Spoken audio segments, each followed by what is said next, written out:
தப்பியோடும் போக்கு. என்ன தப்பியோடும் போக்கு அப்படின்னு சொன்னா, இப்ப உதாரணத்துக்கு ஒரு குழந்தைனால படிக்க முடியல அப்படின்னு சொல்லும்போது நண்பர்களுடைய வற்புறுத்தலோ ஏதோ இருக்கும்போது அதுல அவன் அடிமை ஆகி இருக்கான் அப்படின்னா இதிலிருந்து அவன் என்ன பண்றான், அதுக்கு போயிட்டு போதை பழக்கத்துக்கு அடிமை ஆயிடுச்சு. இன்னொன்னு குடும்ப பொறுப்புகள்ல இருந்தும் அவன் வந்து தப்பியோடும். ரெண்டுமே அவன் தன்னுடைய கடமைகள்ல இருந்தும் அவன் என்ன பண்றான், தப்பிச்சுக்கிறான். போதைக்கு அடிமையானவங்க என்ன பண்ணுவாங்க அப்படின்னா அவங்களுடைய மனைவியோ குழந்தைங்களையோ எதுவும் அவங்களுக்கு முக்கியம் கிடையாது. நம்ம நிறைய சினிமாவில் பார்க்குறோம், பேப்பர்ல பார்க்குறோம், மற்ற வீடுகளில் பார்க்குறோம், நியூஸ்ல பார்க்குறோம். என்ன இருக்கும் அப்படின்னா ஒரு மகன் போதைக்கு அடிமையாகிய ஒரு மகன் குடும்பத்தை பார்க்கறதில்ல. ஆனா அவனுக்கு பணம் தேவை போகும்போது அவன் என்ன பண்றான், அம்மா கிட்டேயோ இல்ல மனைவி கிட்டேயோ கேட்கிறான். கொடுக்காத பட்சத்துல என்ன போறது, எதுக்கு போறது? நிறைய பேப்பர்ல பார்க்குறோம், மகள் என்னது குடிக்க பணம் தர மறுக்க காய கொண்டான் அப்படிங்கிற மாதிரி பார்க்குறோம் இல்லையா? குடும்ப பொறுப்புகளையும் தப்பிச்சு போயிடலாம், அவனுமே அதுக்கு அடிமையாயிட்டு அவனுடைய வாழ்க்கையுமே அழிவுக்கு ஒரு காரணமாயிடுது. மன அழுத்தம் மற்றும் உணர்ச்சி போராட்டங்கள். இப்போ ஒருவேளை அதுல இருந்து மீறி வரணும்னு நினைச்சாலும் கூட அவனுடைய உடல் அதுக்கு ஒத்துழைக்காது.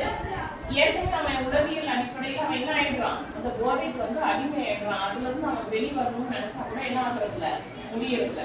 இன்னொன்று நண்பர்களுடைய அந்த தாக்கம், ஒரு ஹீரோயிசம் இல்லையா காட்டுறது, இல்ல நான் வந்து அவங்க மத்தியும் நான் குடிக்காம இருந்தா என்ன என்ன நினைப்பாங்க.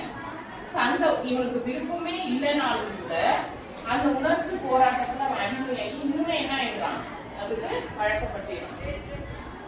பொது கல்வி இல்லாமை, ஏற்கனவே சொன்ன மாதிரி கல்வியில பாதிப்பு. பொது கல்வி இல்லாமை அப்படின்னா இந்த போதை பழக்கத்தினால என்னென்ன தீமைகள் நடக்கும் அப்படின்ற விழிப்புணர்வு அவங்க கிட்ட இல்லாம இருக்கு. பெரும்பாலும் நம்ம வீடுகள்லாம் அக்கம் பக்கம் பார்ப்போம், பாட்டி தாத்தாங்க எல்லாம் பார்ப்போம் இல்லையா? புகை போடுனா இதுவும் தான் புகையிலை போடுவாங்க.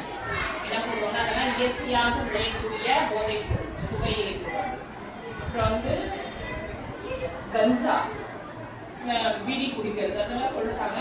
இந்த புகையிலையெல்லாம் என்ன பண்ணுவாங்கன்னா போட்டு அப்படி முழுங்க மாட்டாங்க, என்ன பண்ணுவாங்க ஓரத்துல அடக்கி வச்சுக்குவாங்க. அது என்ன ஆகும், வாய் புற்றுநோயை ஏற்படும்.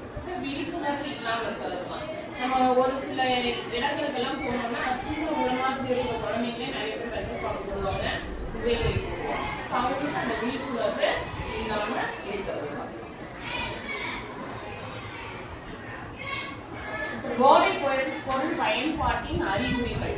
ஒருத்தர் வந்து இந்த போதை பழக்கத்துக்கு அடிமையாயிருக்கிறாங்க அல்லது அதை பயன்படுத்திட்டு இருக்கிறாங்க அப்படின்னா அவங்களை நம்ம எப்படி இனம் கண்டு அறிகிறது அப்படின்னா அவங்களுக்கு நம்ம பார்க்கக்கூடிய மங்கலான பளபளப்பான கண்கள் என்ன இருக்கும், பளபளப்பா இருக்குமா மங்களா இருக்குமா? மங்களா.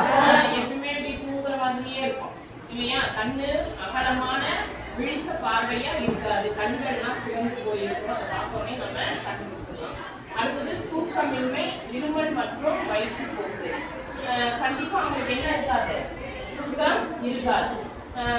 இந்த புகை பொருளை பயன்படுத்துற எல்லாருக்கும் பார்த்தோம்னா பெரும்பாலும் என்ன இருக்கும், இருமல் வந்து இருக்கும், வயிற்றுப்போக்கு இருக்கும். சுவாச பிரச்சனைகள், மூச்சு விடுறதுல சிரமமா இருக்கும் இல்லையா? ஏன்னா தொடர்ந்து அவங்க ஸ்மோக் பண்றதுனால என்ன பாதிச்சிருக்கும், அவங்களுக்கு நுரையீரல் வந்து பாதிச்சிருக்கும். அதனால வந்து அவங்களுக்கு சுவாச பிரச்சனைகள் ஏற்படும். பசியின்மை, எல்லாம் குடிச்சிட்டு வருவான், சாப்பிடு அப்படின்னா என்ன பண்ண மாட்டாங்க, சாப்பிட மாட்டாங்க. ஏன் சாப்பிட மாட்டாங்க, அவங்களுக்கு வந்து பசி இருக்காது.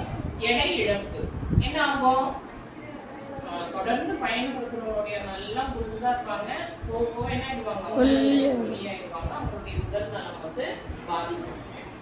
உடல் நோய் எதிர்ப்பு சத்து குறைவு. எந்த அவங்களுக்கு ஏதாவது ஒரு காய்ச்சல் வந்தாலும் கூட அவங்களால சீக்கிரமா குணமாக முடியாது.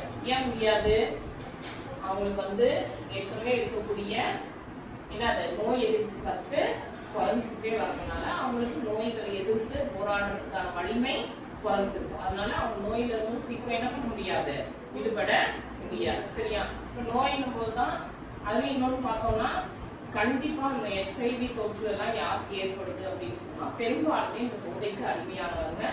முக்கியமா வந்து நரம்பு வழியா எடுத்துக்கிறாங்க இல்லையா, அந்த போதை பொருள்னாலதான் இது வந்து பரவுது அப்படின்றது